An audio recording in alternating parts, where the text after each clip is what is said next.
Involved sa NBI ang contractor na si Sara Diskaya bago pa man lumabas ang arrest warrant laban sa kanya.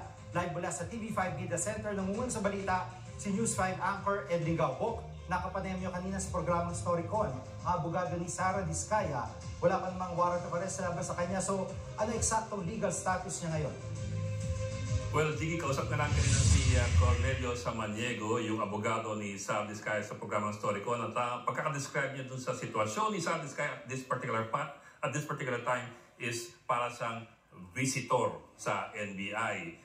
Yes, siya'y sumuko ng kusa at wala pang arrest warrant. So technically, hindi pa siya kailangan mag-turn over ng kanyang sarili sa NBI o saan mang otoridad.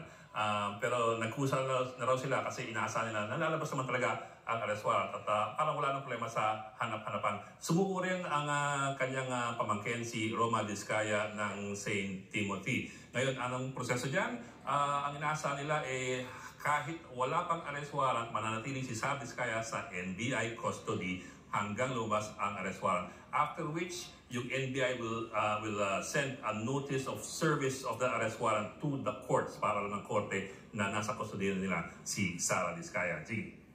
At bakit daw nagdesisyong umharap sa NBI si Sara Diskaya? May kinalaman ba ito sa pahayag ni PBBM kanina? Well, supposedly, wala daw kinalaman doon sa pahayag ni BBM na lalabas yung arrest warrants ni Sara Diskaya. Actually, sabi ni Ito sa Maniego, kung gusto lang daw ng mag-asawa, matagal silang lumabas ng bansa. Wala raw silang obligasyon to stay here hanggat wala pang arrest warrant. So, if you take it from his point of view or from the couple's point of view, nagmamagandang loob daw sila para ipakita na sila ay very cooperative pa rin sa gobyerno bagamat hindi nagkakasundo doon sa ibang mga issues kaya po ng